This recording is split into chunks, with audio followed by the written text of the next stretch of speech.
As a mother ہماری بہت ساری ذمہ داریاں ہیں۔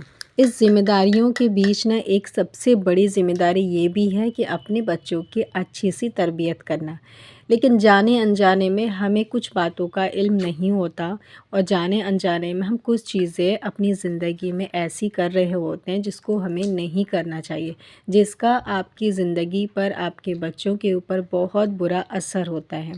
لیکن کچھ لوگوں کو اس بات کا علم ہوتا ہے، لیکن بہت سارے لوگ ایسے ہیں جن کو اس بات کا علم نہیں ہوتا ہے۔ تو آج کی ویڈیو بہت زیادہ امپورٹنٹ ہے ساری ماں کے لیے، کیونکہ آج کی اس ویڈیو میں کچھ ایسے پوائنٹ شیئر کریں گے، کچھ ایسے پوائنٹ کے اوپر بات کریں گے جو کہ ہمارے بچوں کے حوالے سے ہے، اور ہم جیسے کہ مائیں ہم لوگ تو ہمارے لیے ہیں۔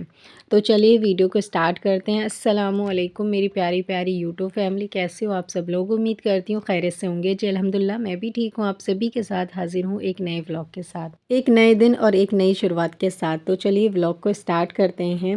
کبھی کبھی کیا ہوتا ہے، کبھی کیا اکثر بھی ایسا ہوتا رہتا ہے کہ بچے تو شیطانیاں کرتے ہیں، بچے بہت ساری غلطیاں کرتے ہیں، کام بگاڑ دیتے ہیں، ہم لوگ کسی کام میں بزی ہوتے ہیں اور جب ہم دوبارہ آ کر کے دیکھتے ہیں تو دوسرا کام پھیل جاتا ہے۔ تو بچے ہیں تو بچے کا کام ہی ہے کہ وہ غلطیاں کرتے ہیں، مطلب یوں کہہ لو کہ غلطیاں سے ہی وہ سیکھتے ہیں۔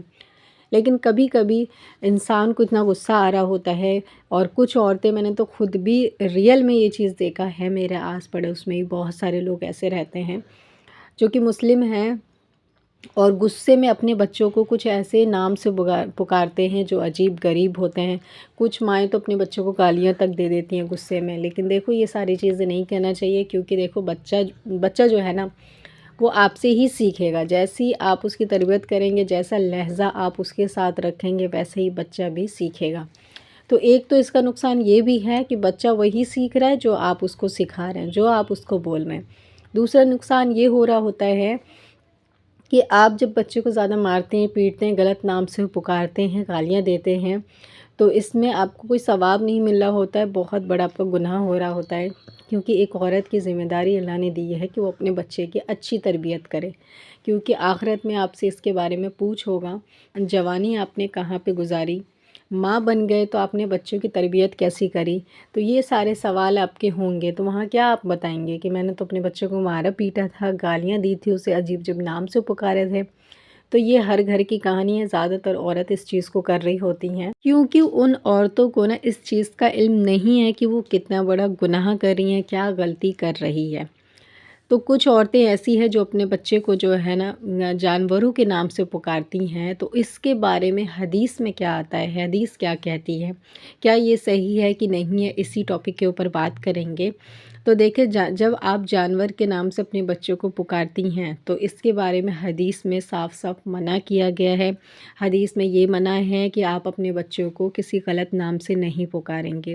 حدیث میں گالی دینا بچوں کو منع ہے، مارنا زیادہ منع ہے، زیادہ اس کو ڈانٹنا منع ہے، اور جانور کے نام سے پکارنے پہ تو سخت منع کیا گیا ہے، کیونکہ حدیث میں اس کے اوپر یہ آتا ہے کہ جب آپ کسی کو بھی کسی کے نام سے اگر پکارنے لگتے ہیں، کچھ ٹائم کے بعد اس کی شکل وہ ویسی ہی دکھنے لگتی ہے۔ کہنے کا مطلب یہ ہے کہ حدیث میں یہ آتا ہے کہ نام کا اثر انسان کے اوپر ہوتا ہے، اسی لیے جب چھوٹے بچے ہوتے ہیں، اس کا نام جب رکھ رہے ہوتے ہیں تو سب سے پہلے حدیث میں آتا ہے کہ اس کا معنی چیک کرو، اس کا یہ دیکھو کہ نام کا کیا مطلب ہے، کیونکہ نام کے مطلب کا اثر انسان کے اوپر ہوتا ہے۔ تو اسی لیے جب بھی بچے کے نام رکھتے ہیں تو اس لیے زیادہ فوکس نام پہ نہیں، مطلب پہ ہوتا ہے، معنی پہ ہوتا ہے کہ اس نام کا کیا معنی ہے، اچھا معنی ہے کہ برا معنی ہے، کیونکہ قرآن تو پورا ہی مطلب پورا لکھا گیا ہے، اس میں سے کہیں سے اٹھا کے آپ نام کچھ رکھ رہے ہیں، تو قرآن میں جو نام ہے وہ کبھی اچھی چیز کے لیے بھی ہے، کوئی نام بری چیز کے لیے بھی ہے، کیونکہ قرآن میں ہر طرح کی باتیں لکھی گئی ہیں۔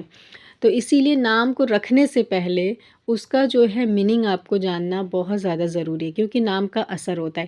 اسی طرح اگر آپ اپنے بچوں کو کتا بول دیتی ہیں غصے میں، یا پھر گدھا بول دیتی ہیں، یا بندر بول دیتی ہیں، یا پھر اور کچھ نام سے پکارتی ہیں، یا گالی وغیرہ دیتی ہیں، تو یہ ساری چیز نہیں کرنا چاہیے۔ یہ جو نام ہوتے ہیں جانوروں کے، اس سے پکارنے سے آپ کے بچوں کی عقل اسی طرح کی ہو جاتی ہے۔ اگر آپ گدھا بول رہے ہیں تو گدھے کے اندر کم عقل ہوتی ہے، تو آپ کے بچے کا اسی نام کا اثر آپ کے بچے پہ دکھنے لگے گا۔ اگر آپ بندر بول رہے ہیں تو اسی نام کا اثر اس کی طرف دکھنے لگے گا۔ یہ حدیث کی باتیں، اپنی من کی بات نہیں بتا رہی ہوں، حدیث کی باتیں بتا رہی ہوں کہ نام کا اثر انسان کے اوپر ہوتا ہے، یہ تو آپ سب کو پتہ ہے۔ اسی لیے جانور کا اگر نام لے کر کے پکارتے ہیں تو اسی جانور کا اثر اس بچوں میں آ رہا ہوتا ہے۔ اور بہت سارے گھر میں ایسا ہوتا ہے کہ ماں جو ہے نا شوق میں بھی نام لے رہی ہوتی ہیں اور نام ایسے رکھ دیتی ہیں، شوق میں بھی رکھ دیتی ہیں، ایسا نہیں ہے ہمیشہ غصے میں ہی، شوق میں بھی اپنے بچوں کے ایسے ہی نام رکھ دیتے ہیں۔ اور کبھی کبھی ایسا ہوتا ہے نام کو بگاڑ کے بھی لے رہے ہوتے ہیں، جو نام رکھا ہوتا ہے نا صحیح اس نام کو نہیں لیتے، اس کو بگاڑ کے بھی لے رہے ہوتے ہیں۔ تو نام کو بھی بگاڑنا یہ بھی منع ہے۔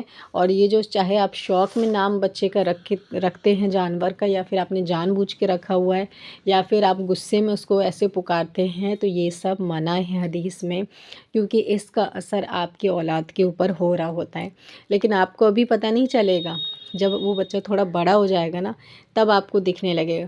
آپ نے بہت سارے لوگوں کو دیکھا ہوگا، اگر کوئی کسی کو گونگی کر کے بلاتا ہے نا تو وہ لڑکی کم ہی بولنے والی ہوتی ہے، اس کو نام کا اس کے اوپر اثر ہونے لگتا ہے۔ کسی کو گونگی بولو نا تو وہ ویسی ہو جاتی ہے، کسی کو اندھا بولو نا تو ویسی ہو جاتا ہے، کسی کو بہرا بولو نا تو ویسی ہو جاتا ہے وہ۔ تو نام کا اثر بہت زیادہ انسان کے اوپر ہوتا ہے، اسی لیے اپنے بچے کو یا کسی بھی انسان کو اس کے کسی بھی غلط نام سے اس کو نہیں پکارنا چاہیے۔ اس کا نا بہت بڑا جو ہے گناہ بھی ہو رہا ہوتا ہے اور آپ کے بچے کا نقصان بھی ہو رہا ہوتا ہے۔ پھر آگے چل کے انسان سوچتا ہے ہمارا بچہ ایسا کیوں نکل گیا، ایسی حرکت کیوں کر رہا ہے، ویسی حرکت کیوں کر رہا ہے، کیونکہ شروع سے آپ نے ہی اس کو یونیک نام دے رکھا ہے، یونیک نام سے اس کو بلا رہے ہیں، اسی لیے اس کے اندر جو ہے نا یونیکنیس آ گئی۔ اب جانور والی یونیکنیس آ گئی، آپ نے گدھا بلایا، آپ نے بندر بلایا، آپ نے کتا بلایا، آپ نے کیا کیا نام سے اس کو بلایا، تو اسی لیے وہی اثر، وہی ایکٹیویٹی اس کے اندر دکھنے لگتی ہے۔ اور یہ حدیث کی باتیں ہیں، کوئی جھوٹ بات نہیں ہے۔ تو آج کی اس ویڈیو سے صرف میں اتنا ہی آپ سے کہنا چاہتی ہوں کہ اگر کسی کے اندر عادت ہے یا آپ کے فیملی میں کوئی ایسا کر رہا ہے تو ان کو ضرور سختی سے بلا کے پیار سے ان کو سمجھا دیجیے گا کہ اس طرح کی باتیں اپنے بچوں کے لیے مت نکالیے۔ میرے سامنے ہی ایک لیڈیز رہتی تھی، امی رہتی ہیں، وہ بھی اپنے بچوں کو 1-2 بار ایسے بلائی تھی، میں بھی ان کو یہ بات بتائی تھی کہ اپنے بچوں کو کبھی بھی گالی نہیں دینا چاہیے۔ تو وہ بولتی ہیں غصہ بہت دلاتی ہے۔ میں نے کہا دیکھو بچے ہیں، غلطی تو کرتے ہیں لیکن گالی کبھی نہیں دینا چاہیے۔ آج آپ اس کو گالی دو، کل یہی آپ کو گالی دے گا، کیونکہ گھر سے ہی بچے سیکھتے ہیں۔ اسی لیے آپ ایسی کوئی بات اس کو مت بولو جو کہ کل کو یہ آپ کو بولے۔ تو آج کی ویڈیو جو یہیں پہ ختم ہوتی ہے۔ میری ایک سسٹر کا سوال تھا کہ میں وائس اوور کیسے کرتی ہوں، تو میں voice over InShot app سے کرتی ہوں اور فون کو اپنے ہاتھ میں لے کے کرتی ہوں۔ لیکن اگر آپ کا فون بہت زیادہ ہلتا ہے تو آپ کیا کر سکتی ہیں کہ اس کو کہیں پہ رکھ دیجئے تکیے وغیرہ کے اوپر، تو آپ وائس اوور آسانی سے کر سکتی ہیں۔ اس کے علاوہ اگر بیک گراؤنڈ میں زیادہ نوائز آتا ہے گاڑی کی یا کسی چیز کی آواز بھی، شور وغیرہ، تو انہینس وائس کو کر سکتے ہیں۔ میں انہینس نہیں کرتی ہوں وائس کو، ڈائریکٹ وائس اوور کر کے اپلوڈ کر دیتی ہوں، لیکن آپ انہینس بھی کر سکتی ہیں تو اس سے کوالٹی اچھی ہو جاتی ہے۔ دوسرا سوال تھا ان کا کہ میں جو SEO کیسے کرتی ہوں، اسکرپٹ کہاں سے لیتی ہوں۔ تو اسکرپٹ میں نہیں لیتی ہوں، لیکن آپ چاہیں تو اسکرپٹ لے سکتی ہیں۔ وہ ایپ ہے ChatGPT سے آپ پورا یوٹیوب کا ٹاپک لے سکتی ہیں، SEO لے سکتی ہیں، ٹرینڈنگ ٹائٹل وغیرہ سب لے سکتی ہیں۔ تو یہ تھی ہماری آج کی چھوٹی سی ویڈیو، آئی ہوپ کہ آپ سب کو پسند آئی ہوگی۔ پھر ملتے ہیں، جب تک کے لیے اللہ حافظ۔